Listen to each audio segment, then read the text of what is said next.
Join me on an unforgettable river cruise through the heart of Europe. Across 3 episodes, we'll explore the Rhine, the Moselle, and the inland waterways of the Netherlands and Belgium.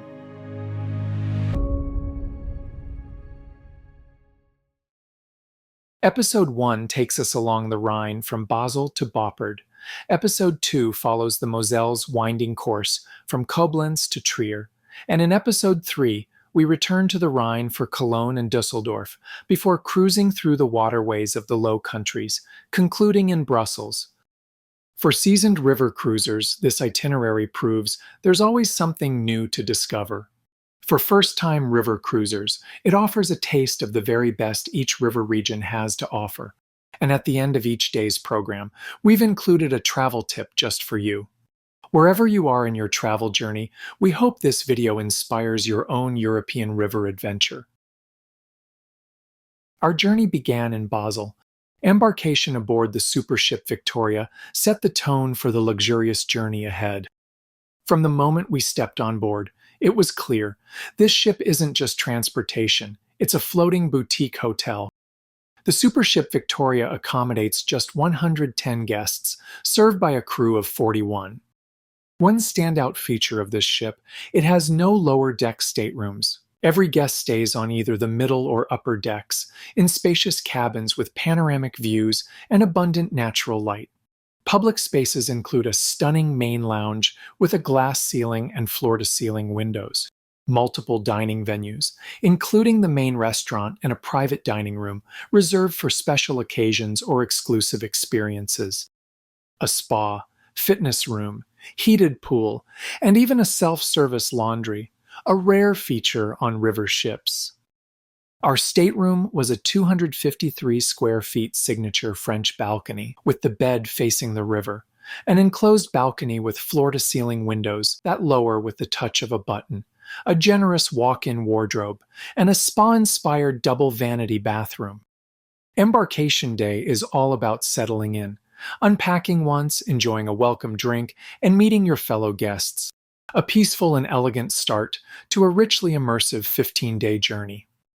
Tip of the day, staterooms on river cruises are like hotel rooms and often come equipped with a small built-in fridge, typically located beneath the desk. These mini fridges can generate residual heat, which may warm the surface directly above them.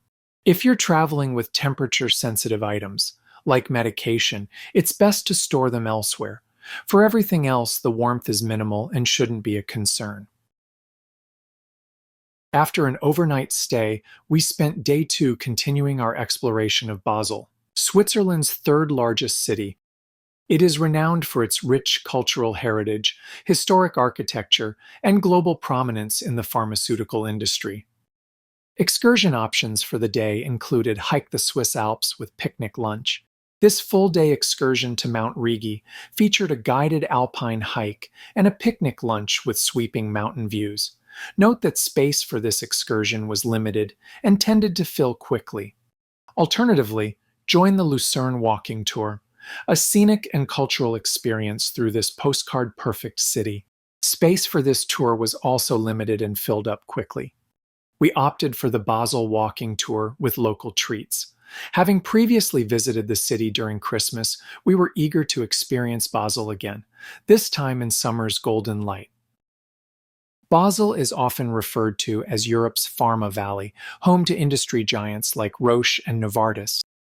Our guide, who happened to be a neuroscience student, shared a fascinating fact. It was here in 1938 that Swiss chemist Albert Hofmann first synthesized LSD at Sandow's laboratories. He later accidentally discovered its psychedelic effects in 1943. Today, research into LSD's potential for treating conditions like depression, anxiety, and PTSD is once again gaining momentum, including here in Switzerland. Another fun fact, because of Basel's unique tri-border location, many people work in Switzerland, shop in Germany, and live in France. It makes sense. Swiss jobs often pay twice as much as in Germany, while goods are cheaper across the border in Germany, and housing costs are lower in nearby French towns. For art lovers, Basel is a dream. We visited the Kunstmuseum Basel in the afternoon. It houses the world's oldest public art collection and features an impressive selection of Picasso's work, including the Two Brothers, Seated Harlequin, and many others. There's a fascinating story behind how Picasso came to donate his works to this museum. See if you can uncover it during your visit. Tip of the day: some excursions have limited space and can fill up quickly. While some cruise lines allow advance online registration, others require you to sign up on board. Either way, decide early and register as soon as possible. Day 3 brought us to Strasbourg, a beautifully cross-cultural city perched on the French-German border. Over centuries, it has shifted between both nations, giving it a unique bilingual charm. Strasbourg isn't just beautiful, it's politically significant. It hosts the European Parliament, which meets here every month. Excursion options included a guided walking tour of the Old Town, with highlights like the charming La Petite France district, the city's iconic canals and half-timbered houses, the majestic Strasbourg Cathedral, one of the finest examples of late Gothic architecture in Europe. Having visited Strasbourg before, we opted for a different kind of experience, a memorable escape to Baden-Baden, Germany, just over an hour away. Nestled at the edge of the Black Forest, Baden-Baden is one of Europe's premier luxury spa towns, celebrated for its elegant hotels, curated gardens, and wellness heritage. We walked along the Lichtenthaler Allee, a beautiful landscape promenade lined with more than 300 species of exotic and native trees and flowers. A particularly intriguing stop was the Fettquelle, which means fat source. This historic thermal fountain emits mineral-rich water that's surprisingly hot to the touch. It's a publicly accessible hot spring, though not for drinking, and serves as a gentle reminder of the town's healing water heritage. We also visited the legendary Casino Baden-Baden, set in a stunning neoclassical building. Often called one of the world's most opulent gaming halls, offering a real step back into old-world glamour. After lunch on board, the ship's shuttle took us back to Strasbourg, where we spent the afternoon browsing local shops and soaking in the old town's timeless charm. Tip of the day: many cruise lines offer shuttle buses to the city center on a fixed schedule. If you plan to use one, note or photograph the timetable. To easily find your pickup point later, mark it on a city map from reception or drop a pin in your phone's map app. We arrived in Speyer, Germany on day 4, a city best known for the Speyer Cathedral. This UNESCO World Heritage Site is the largest Romanesque cathedral in the world. Excursion options included a full-day trip to Heidelberg, often called Germany's most romantic city, with its hilltop castle ruins, Philosopher's Walk, and charming old town inspiring poets for centuries. But we chose something truly unique: a visit to the Doctorenhof vinegar estate. Tucked away in the countryside near Speyer, in the village of Wenningen, this family-run estate has been producing gourmet drinking vinegars for a few decades. These are not the vinegars you drizzle over a salad. They are crafted from premium wines such as Gewürztraminer, Sylvaner, Riesling, and Pinot Noir, then aged with a century-old vinegar mother and infused with herbs, fruits, or flowers.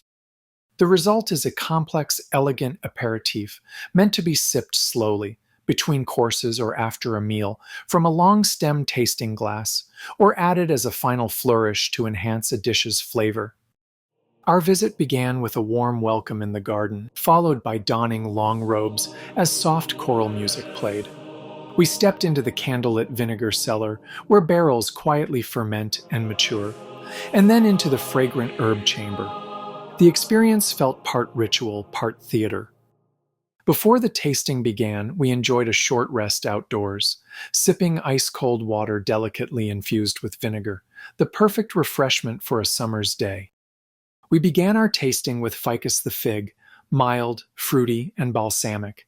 It set the tone for what was to come. Next came Aperitifum romanticum, herbal and exotic. It carries a touch of Mediterranean romance, perfect alongside seafood, soft cheeses, or pâtés. Our third sip was Tears of Cleopatra, dark and balsamic, Rich and luxurious, it pairs beautifully with foie gras, oysters, or ripe cheeses. We ended on Angels Kissing the Night, aged for 6 years in barrique barrels and kissed with wild cherries, apricots, figs, and vanilla. Soft, elegant, and fruity, an unforgettable finish to the tasting. The culinary delights continued into the evening when we joined Uniworld's signature progressive dinner. Our group of 10 was led by the head butler through a series of behind-the-scenes areas, with each course served in a different location. We began in the wheelhouse after a glass of champagne, where the captain himself explained how the equipment operates and how the ship is navigated. Next, we descended to the galley, impressively spacious for a river cruise ship. Here, the chef showed us how meals are prepared and explained the protocols in place to prevent cross-contamination for guests with special dietary needs. Our tasting featured a trio of spring rolls, vegetable, chicken, and fish, with a wine pairing. We passed through the crew dining room and down the hallway lined with crew cabins before reaching the laundry room, a surprisingly efficient space where linens for the entire ship are processed daily. Here, we were served carrot ginger soup topped with orange zest. We then visited the engine control room, where the ship's technical systems such as engines, generators, HVAC, fuel, water, and waste are monitored. We also stepped into the engine room, a fascinating area normally off-limits to guests. No food was served in these technical spaces. Our next stop was the gym and pool area, where the well-being coach introduced the morning mobility exercises and massage services available on board. Here, we were served crispy panko prawns with garlic lemon aioli. We concluded our culinary journey in the vintage room, where the main course, sirloin steak, and dessert were served. It was the perfect ending to a day filled with exceptional experiences. Tip of the day. Pay attention to special onboard programs, whether a ship tour, a wine or spirit tasting, or a unique dinner event. Capacity is often limited, and these experiences are well worth signing up for. In the morning of day 5, the ship docked in Rüdesheim, a picturesque riverside town as rich in history as it is in wine. Once a northern frontier of the Roman Empire, Rüdesheim now charms visitors with cobblestone streets and scenic vineyards. Excursion options included the Rüdesheim mini train. Guests could board a cheerful little train directly from the ship for a narrated ride through the town. After the ride, there was free time to explore Rüdesheim's shops, cafes, and the famous Drosselgasse, a historic alleyway on foot. We chose the alternative option, which is a visit to Rheinweinwelt, meaning Rhine Wine World. Rheinweinwelt is set inside a historic cellar complex and features 14 creatively designed wine caves, each dedicated to a different winemaker or theme. On arrival, we received 10 tokens to exchange for tastings from a selection of over 160 wines, including crisp Rieslings, bold reds, and sparkling varieties. The visit was self-guided, with tasting notes and background information in each chamber, allowing us to explore at our own pace. For many travelers, Rheinweinwelt is more than a fun detour. It's often described as the Las Vegas for wine lovers, thanks to its playful tasting system and glittering historic setting. The ship set sail around lunchtime for Boppard, where we docked overnight. During this leg of the journey, we passed through one of its most iconic stretches, the Upper Middle Rhine Valley. 31-mile section of the river recognized as a UNESCO World Heritage Site. As the Rhine winds and twists through the valley, each turn reveals another breathtaking view. Steep terraced vineyards, half-timbered villages, and hilltop castles that seem lifted from a fairy tale. Among the many castles in this region, here are a few examples. Rheinstein Castle, built in the early 14th century, now houses a museum and serves as a wedding venue. Stalag Castle, dating back to the 12th century, and today operates as a youth hostel overlooking Bacharach and the Rhine Gorge. Pfalzgrafenstein Castle, a 14th century toll castle on a rocky island near Kaub, is accessible only by boat and preserved today as a museum. And Marksburg Castle, a 12th century fortress. It is the only hilltop castle on the Middle Rhine never destroyed. It serves as the headquarters of the German Castles Association and is open year-round for tours. Tip of the day. For travelers seeking an in-depth castle experience, some cruise itineraries, such as Uniworld's Remarkable Rhine, include guided visits inside at least one castle. Many other castles along the Rhine are not open for tours. They may be private residences, hotels, event venues, or closed for safety, preservation, or seasonal reasons. Always check your specific cruise program to see which castles are open for exploration during your trip.